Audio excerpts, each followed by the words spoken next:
Some retro gaming back from 1994, here we have Gukujou Parodius. It is a Japanese space shooter. And, well, as is the tradition of Japanese space shooters from around this era, some of them can be quite crazy with the enemies, graphics and levels, and this is no exception. I mean, the whole level here is nice and colourful, very well presented. So this level is known as Circo Porto Harbourland. It's like a fairground. You've got these cranes here that just remind you of trying to grab an item from those arcade machines, and that, yeah, similar to that, it always drops. You never pick it up properly, do they? So this is the first level boss, known as Anna Barbarura. Sorry if I can't pronounce that correctly. This is a panda ballerina, whose method of attack is to spin around and throw toys. Okay, here's the second level, and you're attacking this cat submarine. So the level is known as Cat Battleship Forever. Where do these Japanese get their crazy ideas? I don't know. The boss for this level, Eliza and Neil. Eliza being the mermaid there, and Neil being that, what is that on her head? I don't know. This is the later boss of the game, called Yoshiku. I don't know what to say here. Yeah. I'll leave you to make up your own mind there. Well, going back to playing through the levels, this is High Speed City, and you'll notice that I've changed character in the game now. I'm playing as Hikaru. I've got a couple of different methods of attack. I've got boomerang shot and these shot that goes backwards and forwards. You'll notice that boomerang shot seems to lag the game quite a bit on the emulator, and it can be sort of quite thankful for that, really. So you've got to watch out for the signs in this level. In this case, falling rocks. Yeah, okay, that's not so bad. Reindeer? What?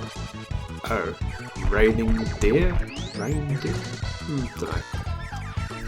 This is my favourite level of the game, called Rabbit Moon. I really like the music for this level. It's the first time I played this game as a rental from the video store. What's a video store? Yeah, hard to remember them these days, isn't it?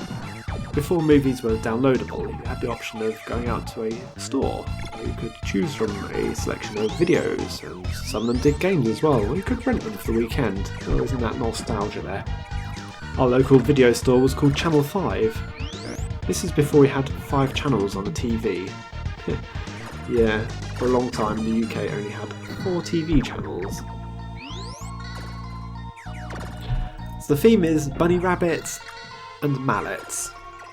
Yeah, and you have to navigate your way through these overly large mallets at one point, so one-hit deaths is the order of the game.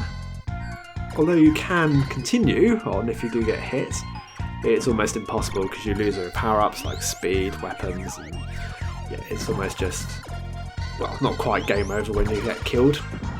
You do get these power-ups, these bell power-ups. I don't know what the words here are. Yeah, I don't speak Japanese. Quite an effective weapon at stopping these shots. Another power-up there, shield. So I'm playing a game on medium difficulty here in the SNES9X emulator. Medium difficulty being that these rabbits coming out the burrows top and bottom of the screen aren't quite so numerous as the harder difficulties. Maybe you wouldn't think it's easy or medium difficulty looking at the screen, but it kind of is. So I'll try and push these bell power-ups along towards the boss and hope that maybe one of them would prove useful, and I was looking for the green one here. The green one is invincibility.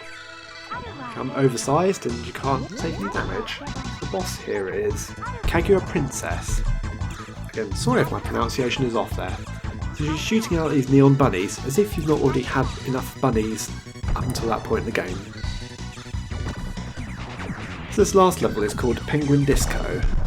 It's quite tricky here, I don't know, I just was probably getting a bit tired of the game at this point, I kept getting hit and abusing these save states. Going through these narrow passages where the blocks are moving and you can't quite shoot the enemies. Oh boy, they can shoot you. The boss this level is called Chichibinta Rika. Yeah, nice ballerina. I'm sure teenage me would have liked her. Adult me just thinks, yeah, quite nice graphics for 16-bit era. Nah, she is quite pretty, really. And you go on to the final boss with Big Octopus, and it's just ridiculously easy. Doesn't attack back, doesn't really do anything. You just shoot her, and that's it. And at the end of it, you get a nice little end credit sequence, animated. Got 8 credits left, whatever those are. Can't read the writing.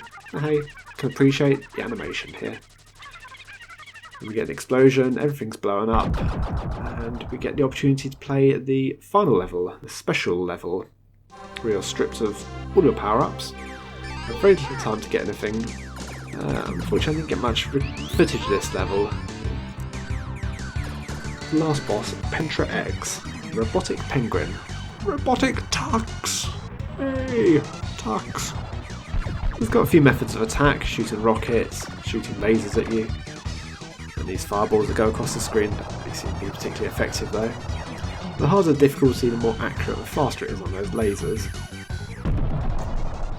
At the end of it, we get the opportunity to type in a 3-letter word there, ass or something, whatever you want.